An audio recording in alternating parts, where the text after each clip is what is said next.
நேற்று தமிழகத்தில் இந்து விரோத தாலிபான் அரசாங்கம் வீழ்த்தப்பட்டது. தமிழக பஞ்சாயத்துகளின் முதல்வர் கண்ணீர் விட்டார் அப்படின்னு சொல்லிட்டு தொலைக்காட்சி சேனல்ல பார்க்கும் பொழுது பல லட்சக்கணக்கான இந்துக்களை போல நானும் சந்தோஷப்பட்டேன். எத்தனை ஆலயங்களை இடிச்சு ஆட்சிக்கு வந்த உடனே எத்தனை தாய்மார்கள் கண்ணீர் விட்டாங்க. அந்த கண்ணீரின் பாவம் ஒண்ணு சுடுமா விடுமா? நேற்று பார்த்தேன், சந்தோஷப்பட்டோம். கட்சிக்காரன் அலுவலரை பார்த்து எல்லா இந்துக்களை போல நானும் சந்தோஷப்பட்டேன், எல்லா இந்துக்களை போல நானும் பூரிப்படைஞ்சேன். இதுக்கு தானடா காத்துட்டு இருந்தோம் அப்படின்னு தோணுச்சு எனக்கு. இந்த சூழலில் இப்ப ஆட்சிக்கு வந்திருக்கிற தமிழக வெற்றி கழகத்தின் தலைவர் விஜய் ஒரு விஷயத்தை புரிஞ்சுக்கிடணும். இங்கு இந்து விரோத தன்மை என்பது உங்கள் ஆட்சியிலும் வெளிப்பட்டால் திராவிட முன்னேற்ற கழகத்துக்கு நிகழ்ந்த நிலைதான் உங்களுக்கும் நடக்கும். உங்களுக்கு ஓட்டு போட்டோம் போற உங்களோட ரசிகர்கள் கிடையாது. இந்து விரோத திமுக அரசாங்கம் வேண்டாம், ஒரு மாற்றம் வேணும்னு நினைச்ச இந்துக்கள் சேர்த்து ஓட்டு போட்டதால நீங்க ஜெயிச்சிருக்கீங்க. ஏன்னா போன அரசாங்கம் நம்பிச்சு கிறிஸ்தவர்கள் போட்ட பிச்சை, இஸ்லாமியர்கள் போட்ட பிச்சைன்ட்டு இப்ப அந்த பிச்சை ஜெயிக்க வேண்டியதான பிச்சைக்கார பசங்க இப்ப ஜெயிக்க முடியல. காரணம் என்ன?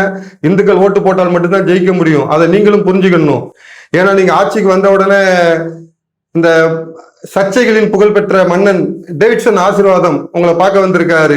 முன்னாள் IAS அதிகாரி சகாயம் அவர் திருச்சி கிழக்கு தொகுதியில நீங்க ராஜினாமா பண்ணி அவர் தான் ஜெயிக்க வைக்க போறதா சொல்றாங்க.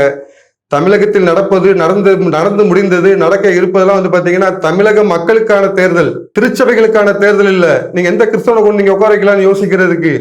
ஒருவேளை திருச்சபைகள் தலைவர் உங்களை தேர்ந்தெடுத்தா அப்ப நீங்க தேர்ந்தெடுங்க. டேவிட்சன் ஆசீர்வாதம், அமல்ராஜ், பீட்ரு, இந்த சகாயம், இந்த மாதிரி அதிகாரிகள் தேர்ந்தெடுக்கலாம் ஆசைப்படுங்க. நடந்தது திருச்சபைகளுக்கான தேர்தல் அல்ல. இந்த வெற்றியை தந்தது இந்துக்கள் என்பதை மறந்து விடாதீர்கள். உங்க ரசிகர் கிடையாது, மாற்றம் விரும்பிய இந்துக்கள். இந்த எப்படி நீங்க ஆட்சி வரக்கூடிய இந்த ஜோசப்ங்கிறத மறைச்சு வச்சிருந்தீங்களோ அதே போல அதை பின்னாடி வச்சுக்கிடுங்க. இல்ல நான் ஜோசப் விஜயன் முன்னாடி காட்டுவேன், நான் சகாயத்தை கூப்பிட்டு வருவேன், டேவிட்சன் ஆசீர்வாதத்தை கூப்பிட்டு வருவேன்.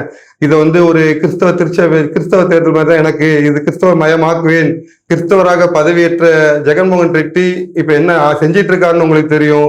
அந்த நிலைமை உங்களுக்கு வந்துட வேண்டாம். இது இந்தியா என்பது இந்துக்கள் பெரும்பான்மையா இருப்பது. என்னதான் குட்டிக்காரணம் போட்டாலும், என்னதான் உருண்டு புரண்டாலும் இது ஒருபோதும் கிறிஸ்தவ தேசமாகவோ அல்லது முஸ்லிம் தேசமாகவோ ஆகவே ஆகாது. இந்த மாதிரி தேச விரோத, தேச பயங்கரவாத, நக்சல் சிந்தனை உள்ளவர்களை கூட்டணியில சேர்த்துக்காதீங்க. சேர்த்துக்கிட்டீங்கன்னா இன்னைக்கு நேத்து ஸ்டாலின் அழுதாரு, நாளைக்கு விஜய் அழுதாரு அப்படின்னு உங்களை பார்த்து நாடே சிரிச்சிட போகுது. உங்கள் அரசாங்கம் என்பது மதசார்பற்ற அரசாங்கமாக இருக்கட்டும். ஏன்னா போன ஆட்சியில பாத்தீங்கன்னா தமிழ்நாடு தேர்வாணையத்துக்கு பாத்தீங்கன்னா பாதிரியாரை போட்டாங்க, பாடநூல் நிறுவனத்துக்கு லியோனிய கிறிஸ்தவனை போட்டாங்க. அந்த மாதிரி நீங்களும் இந்த கிறிஸ்தவனை தான் போடுங்க, கிறிஸ்தவ மதத்தை தான் வளர்ப்பீங்கன்னா உங்களுக்கான சவக்குழியை நீங்களே தோண்டிக் கொள்கிறீங்கன்னு தான் அர்த்தம். ஏன்னா உங்களுக்கு ஓட்டு போட்டது, மறுபடியும் சொல்றேன், உங்களுக்கு ஓட்டு போட்டது பெரும்பான்மை இந்துக்கள் என்பதை மறந்து விடாதீர்கள். அதை மறந்து இந்துக்களுக்கு துரோகம் செய்தீர்களானால் திராவிட கட்சிகளுக்கு நிகழ்ந்த நிலை உங்களுக்கும் நடக்கும்.